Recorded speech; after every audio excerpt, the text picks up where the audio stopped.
Good afternoon, everyone. Welcome to DockTales. We're glad to have you with us again. Today's DockTales session is featuring Harlan and Sarah Vince. They are from Invincible. That is their boat name. Sarah and Harlan, welcome. Welcome. Hello, everybody. Hello, Kim and home crew and everybody. Yeah, you can see that they are coming to us from their boat, which is wonderful. So I'll let you two tell us, where are you on the boat?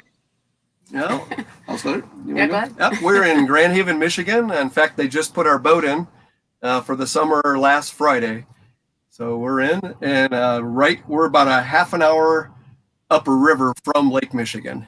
We're just west of Grand Rapids, Michigan. It's kind of a bigger town. So she's been splashed for the season. Have you been able to take her out yet? Nope. In fact, we docked in a big wind, like 40 mile an hour winds when we left the where they put us in, and that used to bother us. But after doing the loop, we put it in no problem. It was a good captain. They wanted to know if we needed help. We said no. No current here. This is no problem. No current, and you've literally done it hundreds of times at this point. That's right. Yep.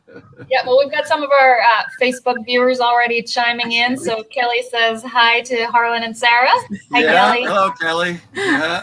So let's start from the beginning. And for those who perhaps haven't joined us for one of these before, these are just sessions we do at traditional docktail time, which is when people have tied up for the day and are sharing some cocktails, but also sharing some stories. So we're going to hear the stories of Invincible's loop today. So Harlan and Sarah, start us off by telling us what type of boat Invincible is, because it's not quite your typical looper boat. Nope. This is it's a 1998. It's called a 270. Its overall length is just under 30 feet, and it's a single engine. Searay. It's a Searay. It's a single engine gas.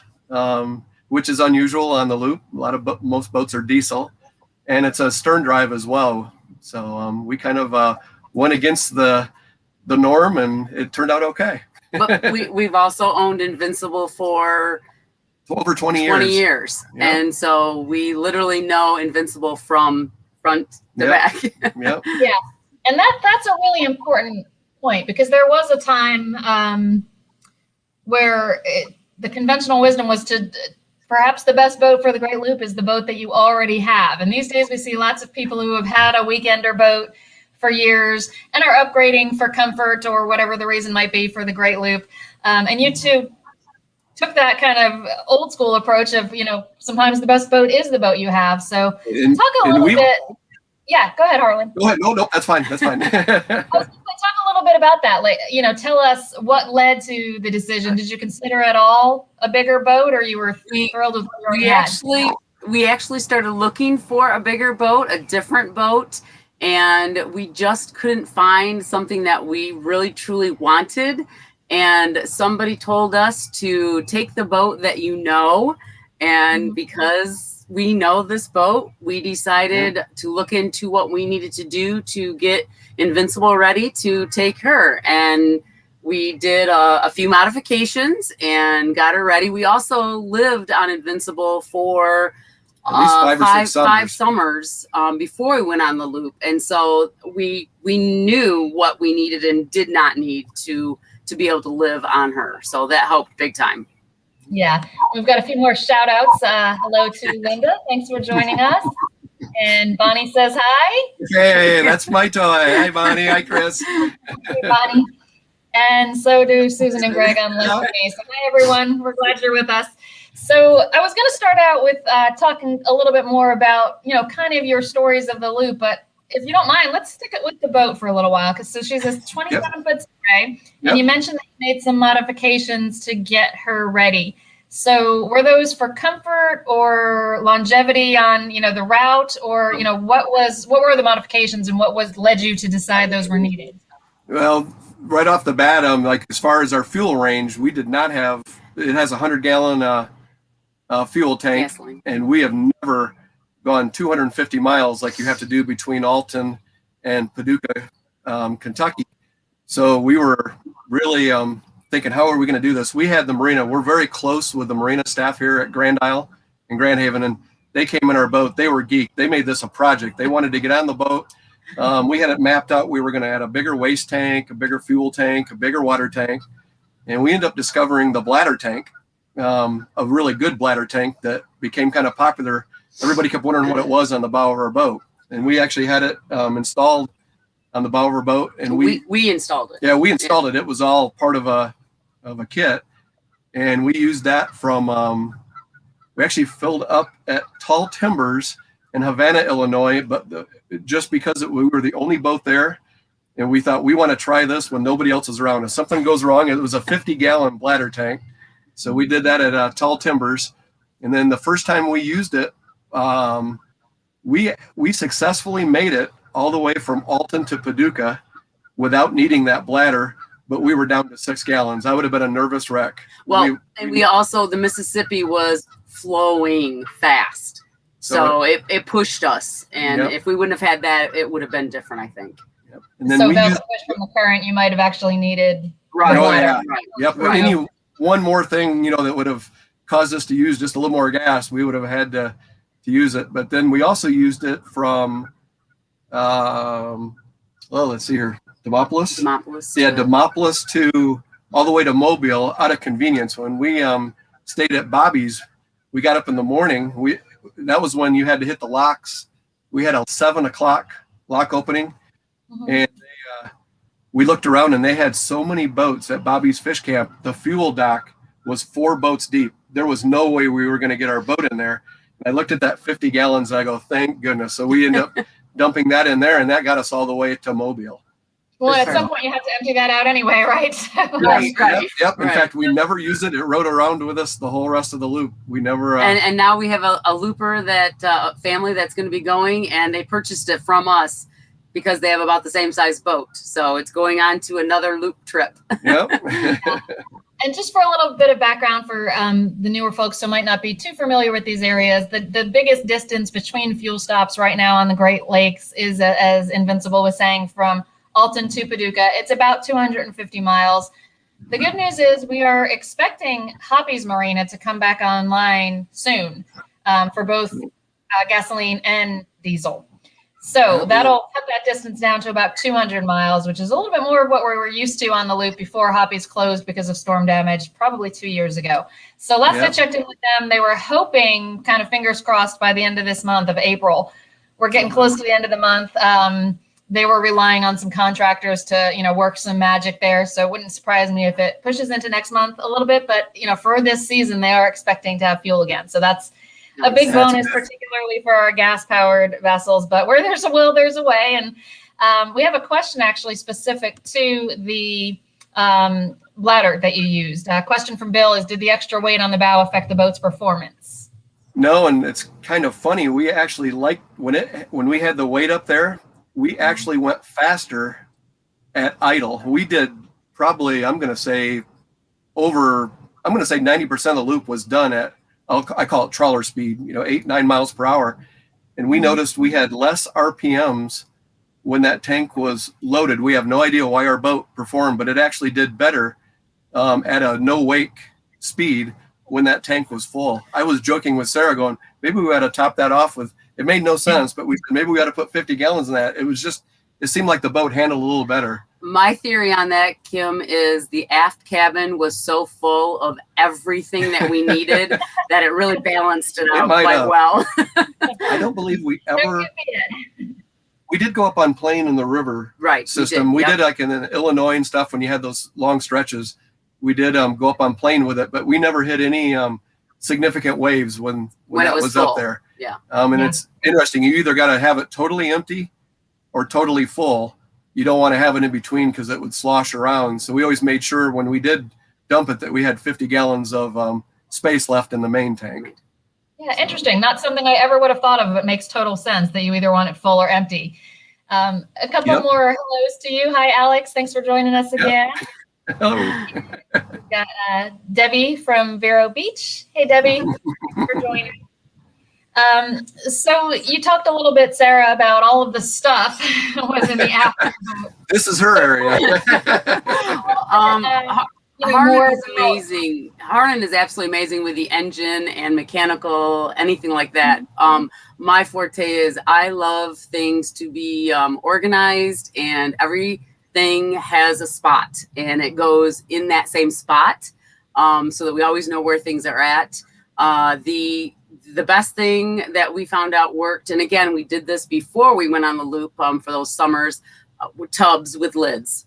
And I always said if I had to go to the aft cabin to get something, I would play Jenga and just kind of move tubs around and slide tubs in, slide tubs out. Each tub was a designated items in that, so I knew where they were. We kept extra food, of course, on board, extra warm clothing, and plenty of paper towels. We never wanted to run out of paper towels. He is a paper towel hoarder. Toilet papers, essential stuff. So we really didn't run out of anything, even when that, COVID hit, right, and there became a issue. That we really did a good job of, resupplying when we could, and keeping the aft cabin. And some of that is definitely like, we bring up toilet paper. We were using marinas for the most part, and the marinas were just absolutely fantastic during COVID. We got where it hit and locked everything down. We were in Fort Pierce, Florida, which was we were only supposed to stay there, 2 days? 2 days. And we ended up staying a month because we just were kind of waiting to see what was going to happen. We figured we're not going to leave. We really liked Fort Pierce, and they had everything going on. Restaurants that would deliver food, or you could go pick it up. They had grocery stores. So that was like really the first time where we were wondering if we were going to run out of stuff, but it turned out never been an issue. No. Never was an issue. But I kind of, made sure that we kept things that, purchase things ahead, so that we would make sure that we, didn't have a shortage on stuff, and it worked out well. I like that part. I think it's, great that you can grab something and you've got it. Yeah. From what I remember of, roughly this time last year, Fort Pierce, you probably were not alone there. I believe a lot of boaters kind of hunkered down there. So what was that like, being bored and therefore socially distanced, but also probably having some friends nearby that you would have loved to have been able to associate with? How did things work out being actually on the loop when COVID first started? Yeah, when we left St. Lucie Campground, that was our last spot before we went through Stuart, Florida, and came up into Fort Pierce, Florida. We didn't know. We heard about COVID. We knew it was happening, but we didn't know that it was going to become a lockdown situation. When we got into the harbor there to get our slip at Fort Pierce, we called on the radio, and they kept saying, "Now, what's your boat name?" And we said Invincible, and they said, "Okay. Well, normally we only wait out there, minutes, 5 minutes. Yeah. You usually know what's going to happen. They'll either come back and say, hey, in 20 minutes, come on in." This time they were very cautious, and we were kind of getting concerned. And then they came back and said, "Do you have reservations?" We said, "Yes." And they said, "Okay, come on in." So we came in, we docked, and the whole place it just didn't seem right. It was not the normal festive type, when you pull into a marina. And when we went in, the staff at Fort Pierce were doing nothing but canceling reservations. If you couldn't get your boat there by midnight that night, they were done. They were not accepting any more boats. And we said, wow, we just got in. Because the city shut them down for 30 days, and they were city-run marinas, so they were going by the city's, rules. So we went to lunch, and it was actually St. Patrick's Day. It was our last in restaurant setting down meal. I'm not really knowing what was happening there, right part of the Fort Pierce City Marina.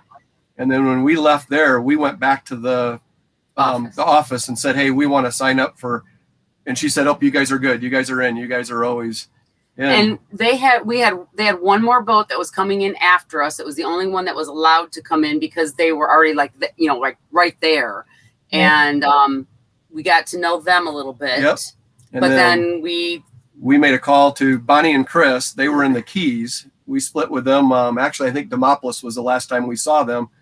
And I called Chris and I said, hey, what are you guys hearing down there? And he goes, what are you hearing? I said, things are coming apart here. They're closing us down. He goes, well, they were actually saying they could not see where they were at. So they actually got a slip across the causeway from where we were at Fort Pierce. It was I can't remember the name of the marina, but it was, you had to walk across the bridge to see them, and it was like we were kind of alone until they showed up, and they made like this 4 or 5 day no marina trek from the Keys all the way to Fort Pierce. And when they got there the first day, we actually met on the bridge. I mean, we left on our side and then on their side. It was like a looper family reunion with one other boat, but we were so excited that we were going to be with them for a while. Yeah, so it was great. I think folks who weren't out there looping at the time probably didn't realize or don't remember that there was a big challenge with any city-owned marina, pretty much anywhere, because cities were all closing down their employees and their staff. Of course, a city-run marina is run by city employees. Right. So, thinking back, Florida has since then become known as the place where everything's open. But this time, last along with everything else was closing down, and we had lots of panicked calls from loopers from Florida all the way to Illinois who were dealing with marinas that were shutting down, kicking people out. It was an interesting time, and of course now it's interesting in a different way as everybody's getting underway again. But so we called home to our marina again. Oh, sorry. And we just said, should we leave our boat? Fort Pierce, there was a couple marinas there that would have taken us, and then we were thinking about loading up and literally coming home and then starting to loop later. Everybody, including family, said, no, you guys are still in your boat. You're still boating. You're still enjoying. Nobody could put a boat in Michigan. Every marina was held. They did not get any boats until mid-June, actually, here in this marina. So they were telling us, enjoy it, and stuff. So we end up riding it out. So how far from crossing your wake were you when you ended up at Fort Pierce for a month? Let's see here. I don't think that was halfway yet, was it? No. Oh, I thought she meant when we made it back. Oh, you mean from when we planned on returning? Well, so I guess what I'm really asking is how much of the loop did you do after COVID? After COVID happened, and how different was it? So, how far did you still have to go, and how did it change your trip? The whole entire East Coast, all the way, really all the way back to our slip. I mean, here in Michigan, but we was done with COVID, and that was after we left April, sometime in April's when we were in, but we Fort didn't, Pierce. and we were unlike some of the other loopers. We never planned on going into Canada. We had always planned on just coming through and around the Great Lakes. And so a lot of people were sending us messages saying, oh, we're so sorry that you're not able to go to Canada because the border's shut. And we're like, it's okay. We weren't going to anyways, because of living in Michigan, on Lake Michigan. We want to go backwards and go. And, we are doing Canada, just not. Just not this past year and this year. So that part, the only big change was the place. Some of the places were shut down. Museums we couldn't go into. Some of the different places. Yep. There was restaurants. Some of them were open. Some of them were not. There was a couple places when we first started to leave. In fact, Chris from My Toy, Bonnie. Yeah, and Chris and Bonnie, I kind of kept saying, I'm not ready to go yet. Chris goes, I'm ready to go. And he started doing some homework, and he found marinas that were open. He called all the way up to, Baltimore, and figured out where we could go and where we couldn't. So it was kind of scary that morning, leaving a safe haven of Fort Pierce, and kind of going into the unknown. And I know our traffic was nothing like a normal season. I mean, there was no boats. You had the normal sport fishing boats and stuff, but you didn't have a lot of the normal traffic until we got up into New York and got into even in the Erie Canal. That's when we got back into loopers and people that we knew, and it was kind of like a reunion there at Shady Harbor. And waiting for the Erie Canal to open up. So we had to, It opened up very late last year. It was into August before the Erie Canal opened up. So Alex was asking, so you passed through the Erie Canal in August or sometime thereafter, correct? That's correct. Right. Yep. In fact, we took it. We went in when they opened up half of it, and we could go all the way to Lock. I'm going to guess it was 26. Ilion Marina, the town of Ilion, was the last town we could get to, and then the lock after that was closed down. Still, they were opening it up. I mean, they needed to get the repairs completed and open it back up. And we went into Ilion, and that's where a lot of loopers we kind of bunched up there waiting for it. And anybody that was going, either Canadians needed the Oswego Canal to get up into Lake Ontario, and then the people we were traveling with also, that's how they got home, was to go into Lake Ontario. And that section did not open up right away, but our lock opened up, I'm going to say 4 to 5 days earlier than what we were originally planning. So we went back to the marina and said, we're going to leave in a couple of days here. We weren't really in a hurry, but we kind of wanted to get through the lock. We didn't know how long they were going to keep things open, and it ended up turning out really good. But when we went through our first travel in the Erie Canal, when we went through, we made it to 7 locks or something, 7 or 8 locks. And we spent a couple days at the small marina. The next day we were planning on going through maybe 5, 6 locks. We ended up doing 12 locks in one day. We were the only boat. That's what they told us. The one lock master would call the next lock master, and he says, hey, and they kept calling us VIPs. He goes, it's VIP. He goes, you guys keep going. Cause I told him, I said, I don't want to get stuck in a spot where we don't want to spend the night because they stop the locks at 4:30. You need to be through your last lock. And he says, you're going to make it. He goes, I promise you're going to make it. And we went all the way through.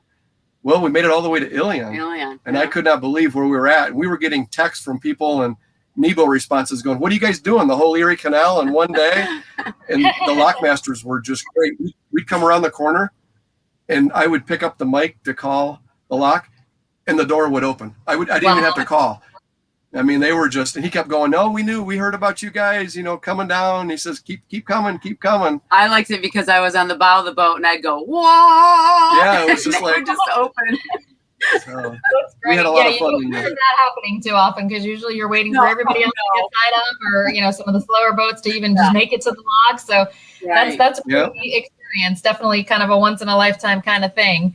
A couple more folks saying hello. Colin says he's looking forward to seeing you when you do come to Canada, and we all hope that our Canadian friends can come here and we can head to Canada sooner rather than later. And Dave says he's sorry that he missed meeting you at Shady Harbor. Oh, Shady Harbor. Yeah. Okay. Yeah. And of course, Wendy and the rest of the Wilson clan from La Cigale are still in Marathon. So, hey, Wendy, good to see you. And Wendy actually and Bobby are going to be presenting at a webinar for us about the Erie Canal route and focusing their home waters, or when they're not in Marathon or Lake Erie. Since we know Harlan and Sarah, a lot of folks are going to be following in your footsteps this year. Since we still can't do Canada. People will be headed to the Erie Canal once again, and depending on air draft, either into the Oswego and onto the Welland or through the Erie. But either way, they will end up in Lake Erie. And that's a little bit of the road less traveled for loopers. But I know Alex Ertz, who's with us today, has done it as well and wrote an article for last year's Great Loop Link about it. And we're going to make sure we get that out to everyone for this year as well about Lake Erie. But that webinar is coming up May 25th, if I'm not mistaken. I might have that date a little wrong. It's the last Tuesday in May for anybody who's looking for some details on Lake Erie. That webinar is coming up. And we've got a hi from Maggie Jo. Hey, Tom. Hi, there's Maggie Jo. Hello. We finished the loop, Maggie Jo and Invincible together. Great, great guys. Great. Yep. He helped me change. Sarah and him were my, I'm going to say it, Tom. They were my nurses changing a prop in the Erie Canal. We actually hooked something in deep water just at idle. We caught something in the Erie Canal after the couple days earlier of going above wake and never hitting anything. Here we are going slow and we caught something. So we ended up changing a prop. I can't remember exactly what. There's so many of the little towns there that you stop at, but he was my, I had carried a wrench with us for 2 years in this boat that was the prop nut size. And of course, now I'm in the dinghy. I got my hands in the water. I'm looking at the prop. That wrench that we had carried for 2 years did not fit. Oh, so no. Tom says, I got you covered. He leaves. He goes back, comes back with this. I said, I'm not removing bridge bolts. I mean, this was a serious a wrench, but it worked fantastic. So one of many examples of loopers and the close-knit family of loopers that we will constantly, we are, sending them messages. They're sending us messages, and And just, it's fantastic to have met all the people that we have met throughout the trip. It's just been amazing. Yeah. So you shared some stories from the Erie Canal. Tell us about some of your other favorite stops or some of your favorite towns along the way. We've been struggling with that question because we liked, literally, I mean, we literally had, every place was new. We really liked it. I mean, there's some places that stood out. I personally really liked going from, was it Pensacola? Yeah. Pensacola to Apalachicola was just for some reason. Now there was some of the devastation in Mexico Beach from the hurricanes, but once you kind of got through that, even that area was really, for some reason, I just felt very at peace going all the way through that waterway. And when you eventually get to Apalachicola, going through those cedar swamps and going through some of those smaller lakes, I had no idea that was like that. And we were traveling with one other boat then at the time. It depends how we were doing that. But when we got to Apalachicola, I said, that was a beautiful trip. See, and he said that, and I didn't understand it because it was okay. But my biggest, I mean, the part that I loved the most was a place that we had actually traveled to before, and we stayed at Clearwater Beach for 2 months, and I just absolutely loved Clearwater Beach. But then also when we went to see the manatee at Crystal River, and I liked those areas, but really overall we really enjoyed a lot of the area, so it's really hard to narrow it down to our favorites. We did have some surprises like Clifton that in Mississippi. Marina. It's Clifton Marina. Stacy's the owner of. It's on the 10 town, right? On the 10 town. Yeah. I think that's Mississippi. I think so. We had no idea. We pulled in there and I'm thinking this is going to be a one and done. We're going to get up in the morning, and there was a bunch of other loopers there that we knew. And it turned out to be, the food was fantastic. Amazing. They had bands playing. And I said, we ended up staying 3 or 4 days. Yeah, several. Well, same with Green Turtle Bay. Yeah, Green Turtle Bay, we ended up staying a long time too. We stayed at Green Turtle Bay, and then we stayed even Clifton, longer. Tennessee. There we go. There we go. One of my river whisperers. He knows all the town names, knows exactly where they are. That's good. Yeah, very good. You can always answer those questions for me. So thank you, Alex, for chiming in on that. Yeah. Go ahead. I was going to say there was another place that we both we had no idea when we got through New York City. I mean, that was overwhelming, even though everything went, there's Alex, Smile 158. Very good. Yeah. We came through the city and took pictures. Yeah, we did. Bonnie and Chris took pictures of us. We took turns in front of the Statue of Liberty. And then we kind of worked our way out of the city, going up the Hudson. Once you leave the city there, we had no idea how beautiful that is. All the way to Shady Harbor. That was just the mountain ranges. It totally caught us off guard. I mean, that was a big surprise. That was a very welcome surprise. I didn't know that was like that there. We'd never been in that area before via car or anything. No. So it was absolutely gorgeous along there. And I have said I would love to go back during the colors. And I just think that would be an amazing area to be in that time of year. It'd be beautiful. So that was neat. Yeah. You did, as you said, from northeastern Florida, I guess, from Fort Pierce along the Atlantic ICW in Florida. For the rest of your loop back to Michigan was after COVID started. So, and then that would have been when you were going through New York City, through the Hudson River Valley. Do you feel like you missed anything because some of it was closed, or are you more about the scenery and the places and it didn't make that big of a difference to you? One thing we did miss that we are definitely, it's on our list, is we were going to go up the Potomac River and do the museum, the Bible Museum, and several museums there. And that was totally a no-go. There was nothing open when we hit that area, and we knew it wasn't. We were pretty sure. You even called, I think, just to make sure it wasn't. I called to see if by chance, but there were a lot of protesting going on, and we just knew that was. So I think that's really the only change. That was the biggie that we missed. That was on the list. Doing the loop. Everything else, we had some surprises like restaurants. Chris from My Toy and I, we're big on restaurants. And I always had them figured out, when we get there. And there were some places where we stopped. We couldn't wait to go to this restaurant, and it wasn't even open. I mean, there was a couple of those situations early on. You cried. Oh yeah, it was Cried. it was. I would have cried too. I like my restaurants too. Oh yeah, and the big joke was every time we would go into the next state, they were going to open back up.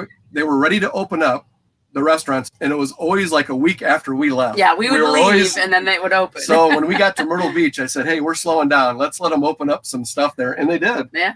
Myrtle Beach was actually one of the first places where we got to down. Started to open up things. Yeah. So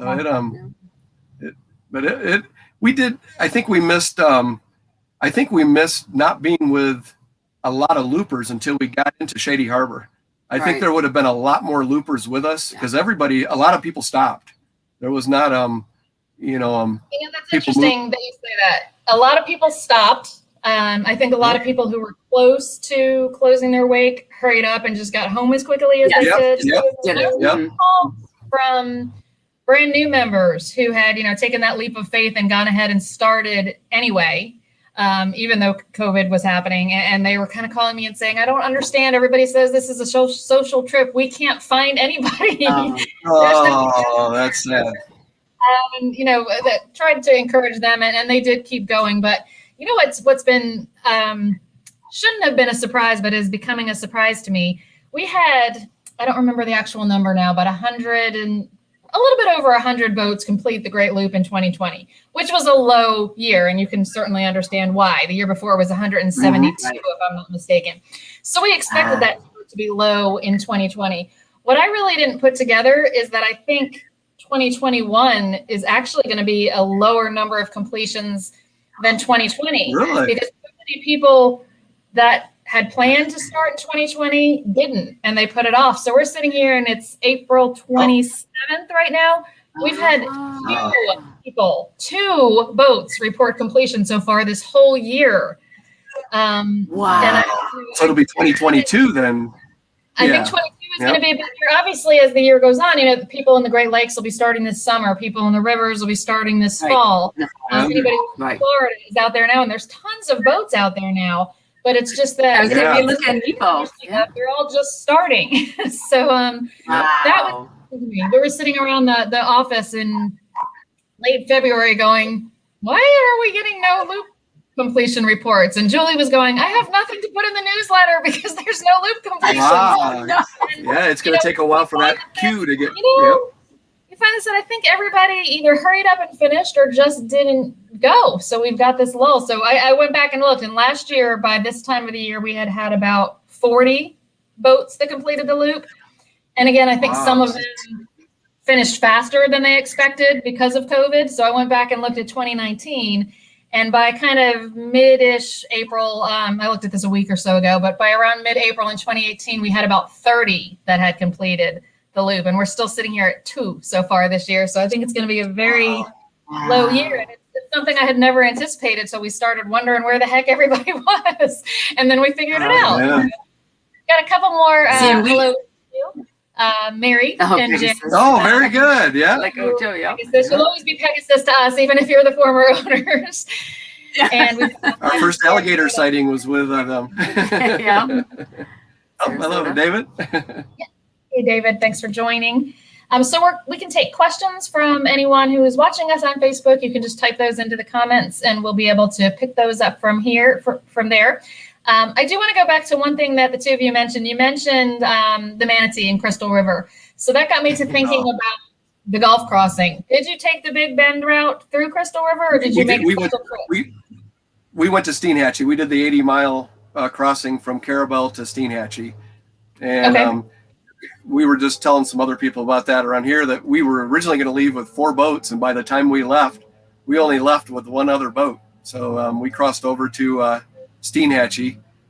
And it was one of our probably the rare situations where we really hit some big water.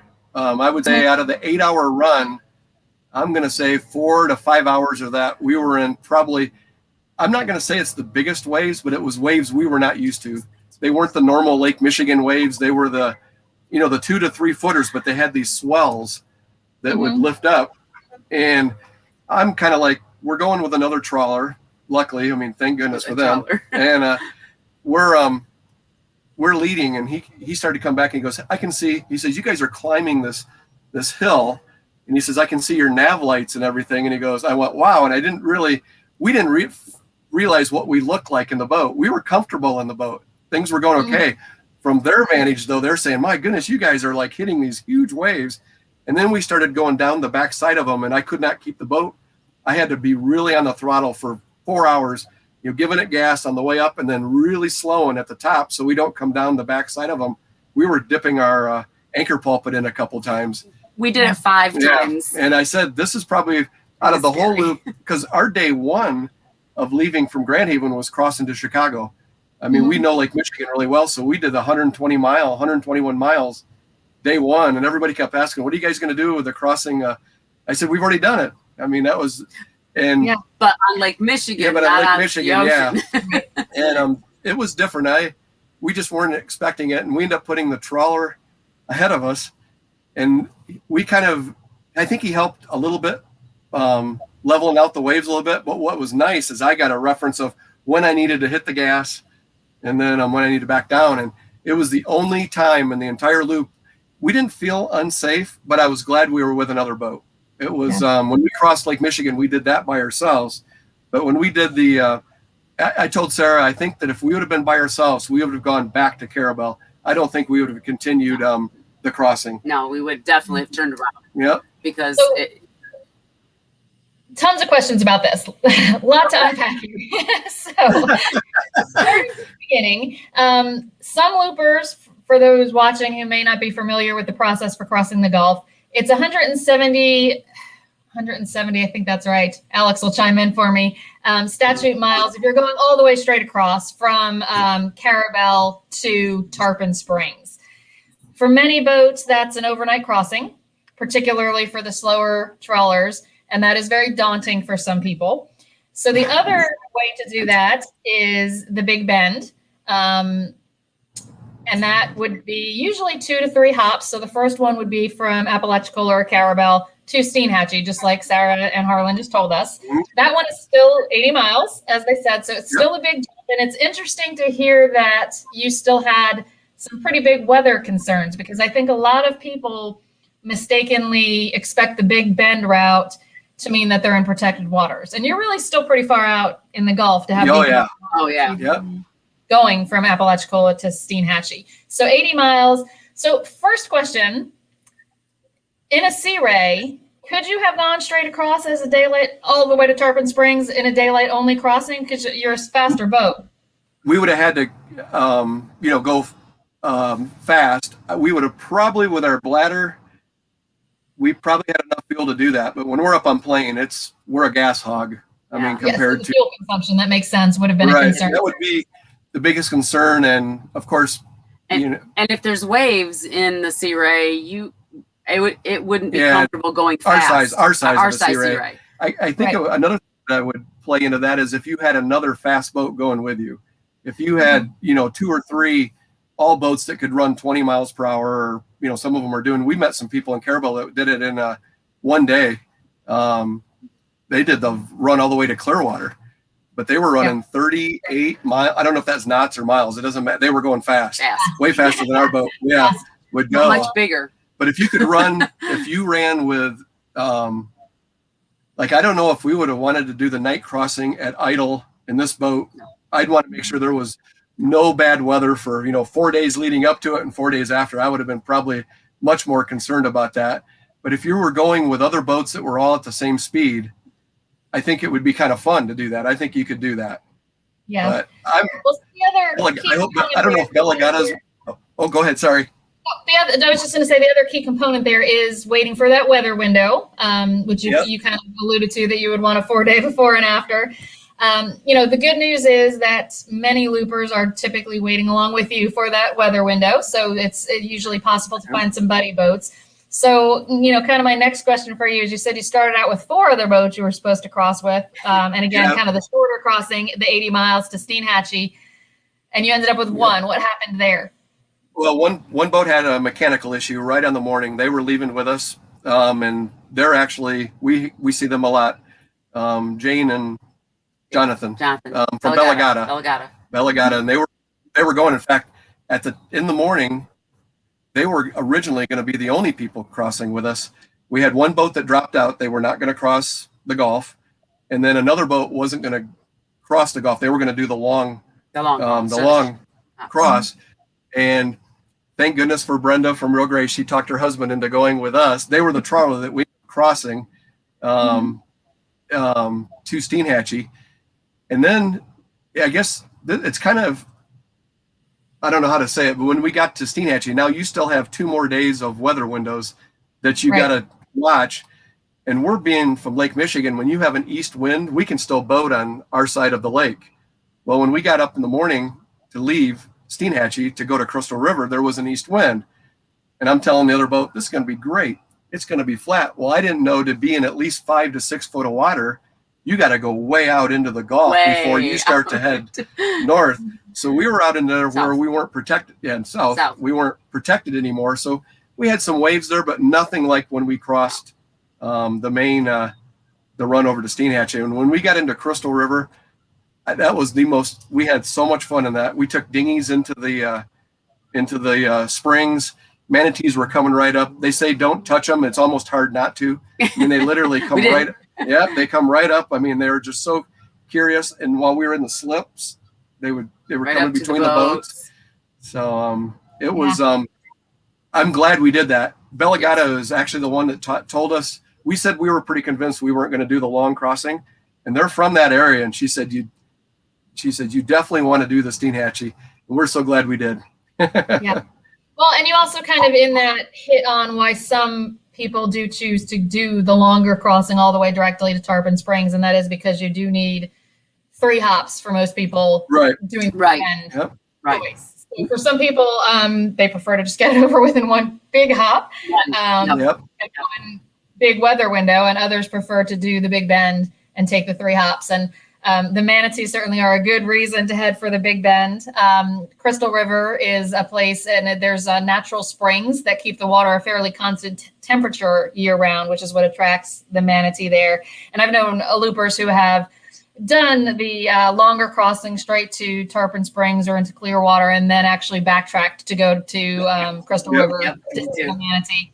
So tell us, kind of what you went from Apalachicola or Carabel to Steamhatchy. We went from Carabel. From Carabel to Steamhatchy, and then Steamhatchy to Crystal River, and then Crystal River directly to Tarpon Springs. Clearwater Beach. No, we went to Clearwater Beach. Yep. So excellent. In fact, we got there just a few days before Christmas. Yeah, the 19th of December. So we were there, and then we planned on staying there for 2 months. We had a lot of family and friends coming down over Christmas and after Christmas and New Year's, and so it was a perfect place to have a lot of friends and family come and visit. And it's a fantastic city with the beach right there. A little chilly, but it's nice. The wind, you get some waves coming in there. It's not as protected as Clearwater Beach, but the area, I mean, we left our boat. I didn't even put shoes on. I would just get out of the boat and we'd walk across over to the beach, and we said, this is a place. But we did have a couple nights where there were some big waves coming into the marina. Into the marina. Yeah, just from the weather. It had to be the perfect wind direction, but it was up a little bit. It was worth it. It was worth it. It was worth it. Yeah. Well, and that's, kind of the same principle that applies to being out in the Gulf on a boat too. The waves can be big. So my last question about your crossing, the first leg from Carabel to Steamhatchy, you mentioned obviously the conditions were not really what you expected. What do you think happened there? Did you misinterpret a weather window, or did the weather just change? I think the swells, I mean, I needed to, we thought we were really tied in pretty good. It said 2 foot, I think it said. Right. And they probably the actual, I don't know if I'm saying this right, but the actual waves that we were going through probably were not more than 2 foot, maybe 3 foot, but these swells that were underneath it would just, I mean, there was times where Real Grace would be in front of us and they would disappear in those swells. Mm-hmm. But I would say, if somebody said, well, how big of waves were you in? I really would say we probably weren't hitting anything bigger than 3 foot. Right. But those swells were another, multiplier to that. Yeah. So it would push those things up.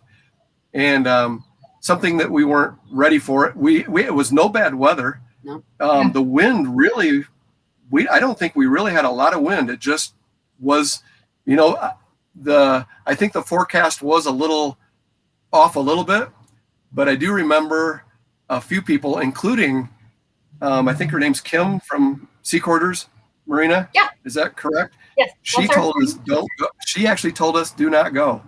She said do not go, and her exact words, because I said this when she was right. She was correct. She said you guys will be putting pieces of your boat back together when you cross.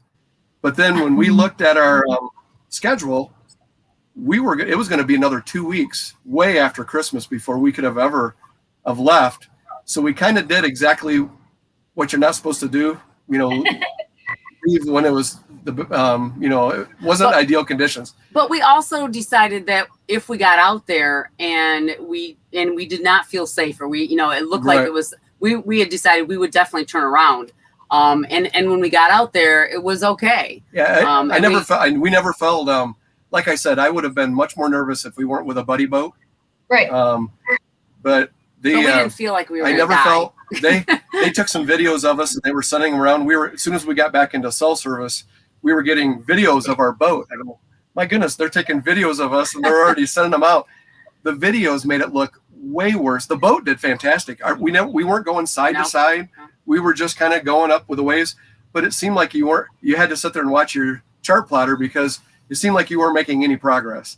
It was like going, my goodness, we're going to be out there, but it was all right. Yeah. I mean, I probably, if we were to do that again in the same forecast, I probably wouldn't go. It all depends on the other boats. It all depends. Yeah. Well, and like I said, the key is really a good weather window and, weather encompassing the sea conditions as well. And there's lots of resources to help with that. We do seminars and webinars about that closer to the crossing season. So if anybody's concerned about that, there's plenty of resources we'll be putting out for you come the fall. And Tom has a comment about the waves. He thought they were good size waves and Invincible past him. We would always...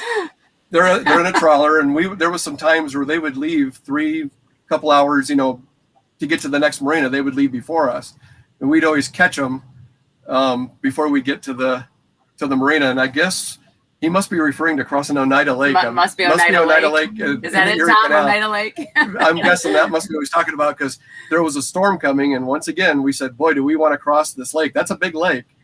And we we said, "We'll see you guys on the other side." They're going along, and I guess when we went by, he goes, we got to. He says, "I realize how fast you can go now compared to us." That's what he's telling us. I'm thinking that's what he's talking but about. That's what we like about. I mean, having the Searay, we can go fast when we want to or can go fast in different areas, and we like that. We don't mind going trawler speed, as we call it. It's fine. Yeah, I like going slow though. In fact, back to your question about doing the big crossing. Whenever I'm running this boat at 20 miles per hour or 25, we actually couldn't go full speed. No, it says, "Oh, no traveling to Detroit." He says, "Oh, okay. It must have been on lake." Okay. I know what he's talking about now. When we're idling or going, like I say, it's 1,000 RPMs or whatever it is. When we're in the rivers, I feel like the boat could do that all day. I'm not worried about it breaking. We're not stressing it, do anything. But when we're running 20, 25 miles per hour, the boat's working. And I always think, boy, that 250-mile crossing, if you were running 25 miles an hour, the boat would be working for 10 hours. It's going to be under a lot of stress, and that actually early on concerned me. We left with the boat it actually had 1,000 hours on it when we left. This boat. So we were kind of concerned, that we're going to be pushing a gas engine by the time we get back anyway. Put it this way, Kim, we took the title of Invincible with us in case we needed to, change to a different. No, but she did. She did great. Yeah. Yeah. Well, and for anybody who wasn't with us in the beginning, Invincible is a 27-foot Searay single engine gasoline powered. So there's a little bit of respect for you if you missed that in the beginning. We got a couple questions that came in for you too, based on the idea that you were taking Invincible, which had been a freshwater boat, through saltwater for the loop route. So the first question is, did you change the bottom paint for the time you were going to be in saltwater from what you normally use in Lake Michigan? They did. They actually, at the marina here, they took off. What we've been using here in the Great Lakes is almost like a Teflon, not a ablative. It stays on the boat, and then when they pressure wash, they pretty much clean it off. What we had them put on, actually, we used their recommendations here at the marina. They put 4 layers of an ablative paint, so if anything would stick to it, when we would take off, it would immediately come off. And it performed. We never had to have. We only had our boat pulled once in Fort Myer. They pulled our boat for one day, and we had our outdrive service done. That's one thing we couldn't. That's a yearly thing, though. Right. That's just not because we had problems or anything. But they did it there. Our bottom paint looked fantastic there, and it looked good when they pulled our boat here. What didn't hold up from barnacles and everything, our outdrive when we left Clearwater, Florida, you couldn't even tell we had a stern drive. It just, the oysters and everything had been on there. And we took the boat to St. Petersburg, and then we actually got in the dinghy and cleaned our prop with paint scrapers or whatever. And we didn't have to do that to the bottom. The bottom and our trim tabs got pretty barnacled up. Yeah. But they changed the paint. It's kind of like the paint that we used to use here. But one thing we did get changed, well, all of our zincs, I'll call them our sacrificial anodes. Here we're using something that when you hit into, somebody's just asking the question right there. Question that you're coming up to. And we found out in Fort Myer that we forgot 2 areas. Our trim tabs have sacrificial anodes, and those things were totally gone. They were just like paper. There was nothing left of them, and the other ones held up good. So we switched those in Fort Myers, and then made it all the way back here, and they've now switched us back to, it's kind of a combo sacrificial anode now. This one, actually, the ones they have on here, because he says, you guys might go again. I said, well, if we do, it's not going to be in this boat, but it's made for both freshwater and saltwater, what they put on there. I just can't remember the actual name of them. I can't either. No. Yeah. So you mentioned that you may do the loop again, but maybe not in this boat. We're definitely going again. It's there's no doubt. I mean, we do have plans. We don't know if we definitely want to do Canada from here and take a whole summer and we're going to enjoy Canada for a whole, a long time, and then come back to our slip here and then be pulled for that winter and then do the loop again. We just don't know when because Canada, we definitely want Canada to open back up, and we are definitely going to get a different boat. I mean, before on the loop, we wanted to go huge. Now we're thinking we just want a little more boat than what we got now. Just a few more comfort creatures. Yeah. Just a few more. Yep. Built-in generator. Yeah. Yep. Would be nice. I know we talked about the inverter when we were talking about the mods, I know before everybody was on, but that was something that we put in this boat, and we used that a lot. Let's talk about that. What percentage of the time would you say that you anchored? I think we anchored very little. Very little. 10 times on the whole entire loop. Definitely in the, when you have to do the Mississippi there, we anchored at one time you're on a lock wall and stuff, but that still was, there was no power there. But I think that when we left, we thought we were going to anchor more. When we started anchoring, though, we found out because of the Invincible being as small as it is, the dinghy is on the is upright on the swim platform, and it takes up the entire swim platform. So for us to do anything, you have to put the dinghy in the water. And there's a lot to do. And it just is not as easy as a lot of the other boats that can just pull in, throw their anchor and they got their grills going, I mean, they're like a little, they're a floating house. And it wasn't just as easy as, we thought it was going to be. So we didn't anchor as much because of that. But the places that we did anchor in were fantastic. Amazing places. So we enjoyed that. Not in Anchorage, but we did do hoppies too. We were we did go to hoppies. We left Alton with I'm gonna say 12. Well, it was 12 at least 12 boats. Loopers. And we kind of got on the radio a couple times going through St. Louis saying, hey, we're not continuing on. We're gonna go to hoppies. Well, when we took the turn off to go to hoppies, we were getting phone calls and texts from everyone. What are you guys doing? Are you guys okay? Did you break down? We go, no, we're staying at hoppies. So we didn't make it clear there, but there was some beautiful anchorages. Little Diversion. Oh, gorgeous. In fact, we got hung up before Mobile.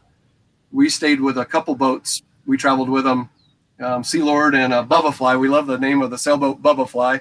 We ended up staying because Mobile Bay was very angry. Very angry. There was big waves in Mobile Bay, so we ended up getting really close in those last few anchorages there on the Mobile River. I guess it's called the Mobile River there. Yeah. Alex will probably come on and correct me on that one. But we ended up staying a couple extra nights on the hook, and those were fantastic. Beautiful. We had a ball. It was just like how people describe it. Yeah. So these always fly by. We actually only have a few minutes left, but I really want to be able to touch on some advice that you have for others who are still planning, because I know there's lots of people out there who are considering a boat in the 27-foot range and maybe are considering whether to do it on the boat they have. You know, and a gasoline boat brings some challenges. What's your advice to people who are still planning that you would want, that you've learned from the experience that maybe would be helpful to somebody else? I'll do one, and then I'll do one. Ahead. And you know, if you're going to do something, especially in a boat the size we did it in, stay on it for like the summer before you ever take off. If you're going to stay on the boat the whole year or 2 years, however long you're going to do the loop, definitely stay with whoever's going to be on the boat, you know, a spouse, whatever, and do some long-term, even if you're at your home port, just stay on the boat, you know, for a long time, so that first couple of weeks going down the river is not your longest you've ever stayed on the boat. That's a biggie. And then I think one of them, enjoy the loop. Don't go to places or ports just because people are telling you to go there. Make the loop your loop, not the people you're traveling with. And I think that, you know, and part of that is, don't do the loop because you want to say we did the loop. Do the loop to enjoy it and have fun and learn from it, because we, even seasoned boaters, we learned so much. I learned how to back a boat on 10 foot, and I swear at Panama City, that was a 5 foot long dock that was at the end, I think it was 4 inches wide. It was just like this triangle that we had to put our boat on in the wind. Before the loop, we don't have to back in hardly anywhere in the Great Lakes, but we got really good at it. In fact, at Fort Pierce, they were amazed. We just backed right in like it was nothing. And she goes, "Hey, that's all right." So, yep. Anything else? We just always say, you know, fact check everything. You know, when you hear things, I mean, you're going to get so much bombarded with information. Especially when people find out, hey, you're really going, or, you know, if you start asking questions, and it's great. I mean, you want to get all the information, but you don't want to take it all at face value. And it also depends on if you're talking with somebody that's in a 45-foot boat and you're in a 27, the two, you know, the answer might be different to your question. I mean, we went with a dinghy that has an electric trolling motor. We used it everywhere. I mean, we had a ball with it. But you know, you ask that question to somebody in a 45-foot boat that's got this really nice dinghy on the back. He goes, "What are you talking about why do you have to charge up your battery every night so that you can run your dinghy the next day?" But that's because that's how we had to do it. So you kind of got to, you know, take it and really do your research yourself, you know, and it all comes out. It's not as scary. We were scared to death at first before we left. We were. I mean, our first night in Chicago was hooking to a mooring ball. First time we'd ever physically, we by ourselves. Yeah, by ourselves. We had other people hook to a mooring ball, and then we would hook to them. But that was our first mooring ball. But we kind of talked it through, and it all worked out good. But and just have patience for each other, because if you learn to, I mean, like, even when you hand stuff to each other, you know, always saying "I've got it" or "thank you," so that they know you have it before. So many people lose things in the water, and not that we didn't almost some of the times, but you know, just be real considerate to knowing that it's new to both of us or to everyone on board, and so you just have to be, you know, have the extra patience of, you know, being considerate to each other, and it makes it a great trip. You become tolerant of everything. If you've done the loop, nothing. We're in an area here, we're on a fairway, and we have lots of boats that go back behind us. I firmly believe they could water ski behind us right now, and it wouldn't bother us. After doing the loop, we anchored in so many places, or we're tied to a dock, you know, we're things weren't so smooth. But yep, yeah, we got to Google it. Yeah, but yeah, I don't know. Things don't. I think we are definitely our confidence. We build our confidence up. All kinds definitely of stuff. built confidence up. Just 2 questions that came in that are related to whether you would do things different. So I'm going to read those to you and let you answer those before we wrap up. One is there anything you would do differently, just kind of general? And the other is anything different that you'd bring along the next time? Yeah. One thing we did before we left is we have just receive only AIS, which was, we loved it. I mean, we used it in definitely communicating with tows. And I used it for another thing. We were traveling with a lot of people that were broadcasting AIS, so I could match their speed perfectly. I knew exactly where they were at. You know, if they were doing 7 miles per hour, we could match it at 7 miles per hour. And we never like had to like throttle up or throttle down. Kind of knew where everybody was at. I think if I was to do it again, I would definitely get the full where we would have broadcast AIS. Just, I'd feel a little better about everybody knowing where we're at. But definitely if you don't have AIS, receiving AIS, definitely, in our opinion, it's really needed. It really is. And I'm glad that we put that in the boat before we left. It's just being able to call people by their, you know, the tows by their names, especially like going through Lamont, Illinois. It was tow after tow after tow, one lane. And we had to work, you know, you have to make agreements with each tow. We were able to pick each one out. He would tell us, pull off to the side. They'd go by us. And we worked right through there. We did take some things that we never used. Like we bought communicators. Oh, marriage savers. Yeah. We never got them out of the box. We tried them at the house and never used them, but we're going to keep them for our next. If a bigger boat though, I could see where we you definitely we saw a lot of people using them. A lot of people in the locks and So. All right, we will hold it there. Sarah and Harlan, you have been so generous with your time and your information, and it's been a joy to talk with you because your enthusiasm for the loop is absolutely contagious. It's been a wonderful session. Thank you so much for being with us. Thanks, everybody. Thanks for joining. Yep. Thanks, everyone. And thanks everyone who has watched us on Facebook. We appreciate you being here. We do these bi-weekly. However, the next few weeks are our virtual spring rendezvous on Tuesday evenings. So the next one of these will be 2 weeks from tomorrow. We'll be doing it on a Wednesday instead of a Tuesday next time around. So we hope to see you all then. Thanks again. Bye, everybody. All right. Thanks, everybody. Yep. Thank you.